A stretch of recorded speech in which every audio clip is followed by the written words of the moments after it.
जय श्री राम दोस्तों, बस कुछ ही दिन में Jai अयोध्या में Shri प्रभु श्री Ram. राम के मंदिर की Hello, Namaste everyone and you're welcome in my channel. Today I'm going to watch a video about Ayodhya Ram Mandir. Video uploaded by Raunak. If you don't have subscribed my channel, then please subscribe it. Let's now some details about Ayodhya Ram Mandir before watch the video. Step into the complex tapestry of Ayodhya's history as we embark on a journey through centuries of controversy, leading up to the historic inauguration of the Ayodhya temple in 2024. This video meticulously traces the origins of the Ayodhya temple dispute, capturing the myriad events and perspectives that have shaped this enduring controversy. Now let's start and watch the video. 1, 2, 3.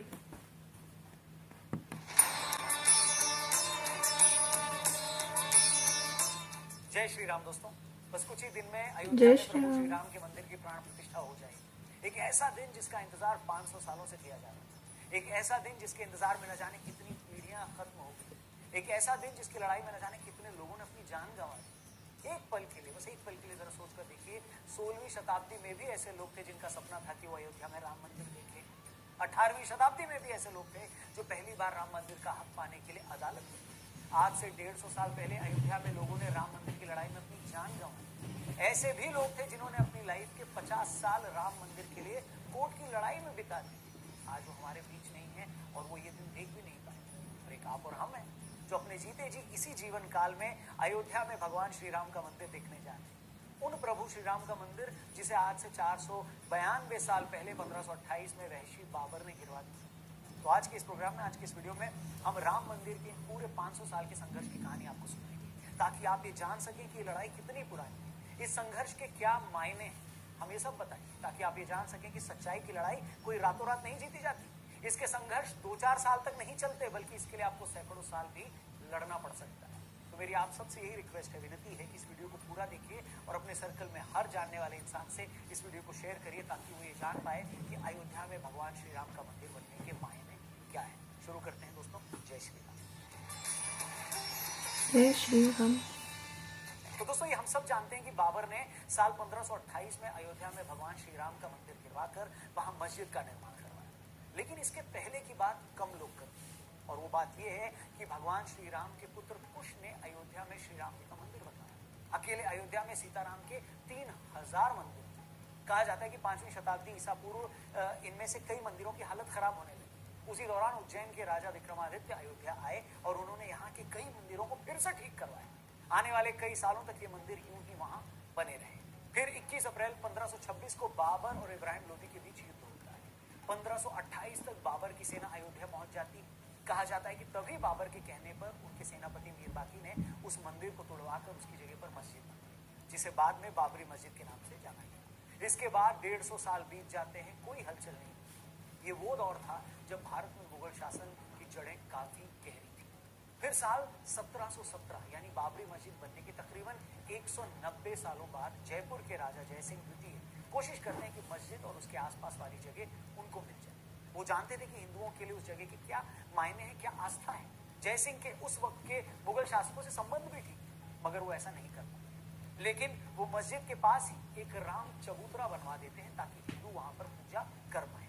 European geographer Joseph टेफेनथेलर, जो खुद 1766 से 1771 के बीच इसी जगह पर थे, उन्होंने भी अपनी रिपोर्ट में राम चबूतरा होने की बात की तस्दीक की थी। ये वो वक्त था जब मुसलमान मस्जिद के अंदर नमाज पढ़ते थे और हिंदू बाहर राम चबूतरे पर पूजा किया करते थे। मगर मंदिर गिराए जाने के 250 सालों बाद भी हिंदू इसको भूले नहीं थे। यूं तो अयोध्या में भगवान श्री राम के हजारों मंदिर थे, मगर वो ये बात नहीं भुला पा रहे थे कि भगवान श्री राम के जन्म स्थान की जगह मंदिर तोड़कर मस्जिद कैसे बना दी।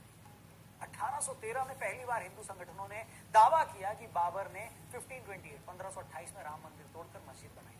माना जाता है कि फैजाबाद के अंग्रेज अधिकारियों ने भी मस्जिद में हिंदू मंदिर जैसी कलाकृतियों के मिलने का जिक्र अपनी रिपोर्ट में किया। पूर्व आईपीएस अधिकारी किशोर कुणाल ने अपनी किताब अयोध्या रिविजिटेड में इस वाकये का जिक्र भी किया। इसके बाद 1838 में ब्रिटिश सर्वेयर मॉन्टेगो मेरी मार्टिन ने एक रिपोर्ट दी कि मस्जिद में जो पिलर्स हैं वो मंदिर से ही लिए गए। रिपोर्ट सामने आने के बाद काफी हंगामा हुआ। हिंदुओं के दावे के बाद से विवादित जमीन पर नमाज के साथ साथ पूजा भी होने लगी। 1853 में अवध के नवाब वाजिद अली शाह के समय पहली बार अयोध्या में सांप्रदायिक हिंसा। इसके बाद भी 1855 तक हिंदू और मुसलमान एक ही जगह पूजा और नमाज अदा करते थे। 1855 के बाद मुस्लिमों को मस्जिद में प्रवेश की इजाजत मिली, लेकिन हिंदू अंदर नहीं जा सकते। ऐसे में हिंदुओं ने मस्जिद के मुख्य गुंबद से 150 फीट दूर बनाए राम चबूतरे पर पूजा करनी शुरू कर दी। इसके बाद 1885 में, यानी आज से तकरीबन 138 साल पहले, ये मामला अदालत पहुंचा। उस वक्त निर्मोही अखाड़े के महंत रघुबर दास ने राम चबूतरे पर छतरी लगाने की अर्जी दी, जिसे अदालत ने ठुकरा दिया।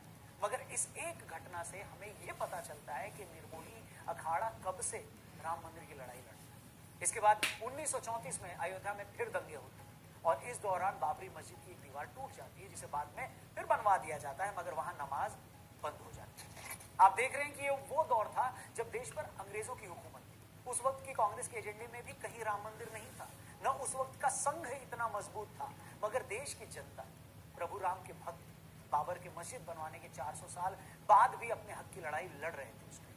वो भी तब जब न देश में अपनी सरकार थी, न मीडिया आजाद था, न धार्मिक संगठनों की कोई लामबंदी थी। सिर्फ और सिर्फ आम राम भक्तों का वो जुनून था, वो भक्ति थी, जो अपनी जान की बाजी लगाकर भी हर दिन श्री राम जी के मंदिर के लिए लड़ाई लड़ रहे थे। इस बीच आता है साल 1947, देश आजाद हो जाता है। उस वक्त तक मस्जिद सिर्फ शुक्रवार को ही खुलती थी और राम चबूतरे पर भगवान राम की मूर्ति थी, जहां लोग पूजा करते थे।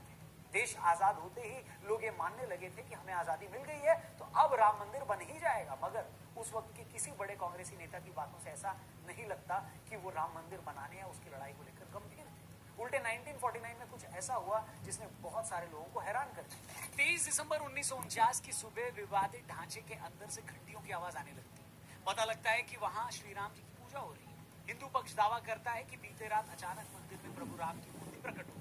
मुस्लिम पक्ष कहता है कि मूर्ति को रात के अंधेरे में जबरन रखा। घटना की जानकारी मिलने के बाद दोनों पक्ष के लोग भारी तादाद में वहां जुटने लग गए। मामला इतना बढ़ जाता है कि बात उस वक्त के प्रधानमंत्री जवाहरलाल नेहरू के पास चली जाती है। वो डिस्ट्रिक्ट मजिस्ट्रेट के नायर को आदेश देते हैं कि मूर्ति को वहां से हटाकर पहले जैसी स्थिति बहाल की जाए, जिस पर के नायर हाथ खड़े कर देते हैं। उनका कहना था कि यहाँ इतनी भीड़ है कि अगर मूर्ति हटाई गई तो स्थिति बेकाबू हो जाएगी। वैसे भी एक बार वहां मूर्ति रख दी गई है तो कोई पुजारी मूर्ति को हटाने के लिए तैयार नहीं हो। कहते हैं उसके बाद 27 दिसंबर को के नायर के पास दूसरी चिट्ठी आती है और उनसे फिर से वैसा ही करने के लिए कहा जाता है, जिसके जवाब में के नायर इस्तीफा दे देते हैं। मगर अपने इस्तीफे के साथ ही वो सरकार को ये सलाह देते हैं कि मूर्ति को हटाने की बजाय वहां जालीनुमा गेट लगा दिया।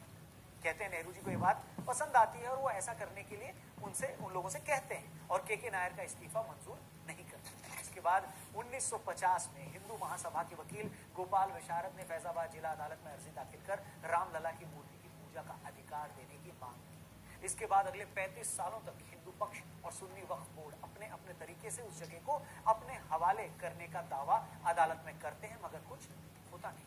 फिर 1980 में बीजेपी के सामने आने के बाद राम मंदिर आंदोलन को लेकर चीजें बदलने लगती है। ये वो वक्त था जब संघ, विश्व हिंदू परिषद और बीजेपी सभी अपने अपने तरीके से राम मंदिर आंदोलन को तेज करने में लग जाते हैं। 1984 में दिल्ली के विज्ञान भवन में एक कार्यक्रम करके ये लोग राम मंदिर के लिए सीतामढ़ी से अयोध्या तक रथ यात्रा निकालने का भी कार्यक्रम बनाते हैं, मगर 1984 में इंदिरा गांधी जी की हत्या के बाद ये कार्यक्रम टाल देते हैं। फिर आता है साल 1986। तब कुछ ऐसा होता है जिसके बाद राम मंदिर आंदोलन की पूरी दिशा ही बदल जाती है। आपको याद होगा शाबानो केस में जब सुप्रीम कोर्ट शाबानो के पति को उसे गुजारा भत्ता देने के लिए कहती है तो बहुत सारे मुस्लिम भड़क जाते हैं और उसे अपने मजहब के खिलाफ इस फैसले को मानते हैं। उस वक्त के प्रधानमंत्री राजीव गांधी मुसलमानों को खुश करने के लिए संसद में कानून लाकर सुप्रीम कोर्ट के उस फैसले को पलट देते हैं। राजीव गांधी जी के इस कदम से फिर हिंदू नाराज हो जाता है, वो इसे मुस्लिम तुष्टीकरण मानते हैं। इसके बाद राजीव गांधी जी हिंदुओं को खुश करने के लिए बाबरी मस्जिद का ताला खुलवाकर वहां पूजा अर्चना शुरू करवाए। अब राजीव सरकार के इस फैसले से मुस्लिम नाराज हो जाते हैं और 6 फरवरी 1986 को मुस्लिम लीडर्स मिलते हैं और बाबरी मस्जिद एक्शन कमेटी बना देते हैं। वेल, इसके बाद के सालों की डिटेल में मैं ज्यादा नहीं जाऊंगा, मगर जो दर्शक हमारे नहीं जानते उन्हें मैं बता दूं कि इसके बाद के सालों में लाल कृष्ण आडवाणी जी सोमनाथ से अयोध्या के लिए 10,000 किलोमीटर की रथ यात्रा निकालते हैं। रथ यात्रा के दौरान बिहार के समस्तीपुर में आडवाणी जी को गिरफ्तार कर लिया जाता है। फिर जिस दिन अयोध्या में रथ यात्रा का समापन होना था उस दिन बहुत बड़ी संख्या में कार सेवक अयोध्या पहुंचकर विवादित ढांचे पर झंडा फहरा देते हैं। भीड़ को काबू करने की कोशिश में उस वक्त की मुलायम सरकार कार सेवकों पर गोलियां चलवा देती है, जिसमें कई कार सेवक शहीद हो जाते हैं। इसके बाद आता है वो दिन जिसे बहुत सारे लोग शौर्य दिवस और बहुत से लोग काला दिवस के तौर पर मनाते हैं। तारीख थी 6 दिसंबर 1952। 2 लाख कार सेवक अयोध्या पहुंच जाते हैं। उस वक्त कल्याण सिंह यूपी के मुख्यमंत्री थे और पीवी नरसिम्हा राव देश के प्रधानमंत्री। कहते हैं कार सेवकों के वहां पहुंचने से पहले कल्याण सिंह ने अदालत को यह भरोसा दिया था कि वो ढांचे को कोई नुकसान नहीं होने देंगे। साथ ही ये भी कहा जाता है कि कल्याण सिंह ने पुलिस को भी ये आदेश दिए थे कि वो भीड़ पर गोली न चलाए। लेकिन इतने सारे लोगों के वहां पहुंचने के बाद वही हुआ जो होना था। 6 दिसंबर 1992 को दोपहर 1:55 पर पहले एक गुंबद गिराया गया, फिर 1.5 घंटे बाद दोपहर 3:30 बजे के करीब दूसरा गुंबद गिराया गया और शाम 5 बजे तक तीनों गुंबद गिरा दिए। इस घटना के महज 1.5 घंटे बाद यूपी में राष्ट्रपति शासन लगा दिया। कल्याण सिंह ने अपने पद से इस्तीफा दे दिया। इसके बाद हुए दंगों में तकरीबन 1000 लोगों ने अपनी जानें दी।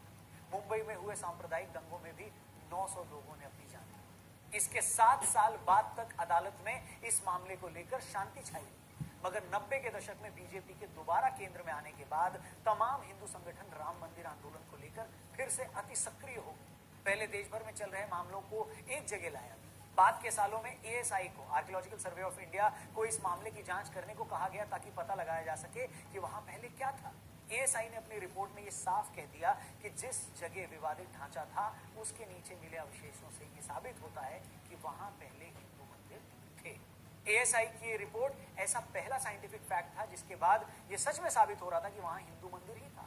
एएसआई की इसी रिपोर्ट को बेस बनाते हुए अदालत ने विवादित जमीन को राम जन्मभूमि ट्रस्ट, निर्मोही अखाड़ा और सुन्नी वक्फ बोर्ड में बराबर बांट दिया, मगर तीनों ही पक्ष अदालत के इस फैसले से सहमत नहीं हुए। जिसके बाद 2011 में यह मामला सुप्रीम कोर्ट पहुंचा, मगर वहां भी 7 सालों तक इसमें कोई सुनवाई नहीं। एक मीडिएशन पैनल बनाकर आपसी रजामंदी से मामले का हल निकालने की कोशिश होती है, और जब उससे भी कोई फैसला नहीं होता तो सुप्रीम कोर्ट मामले से जुड़े सारे दस्तावेजों का अंग्रेजी में ट्रांसलेशन करने को कहता है।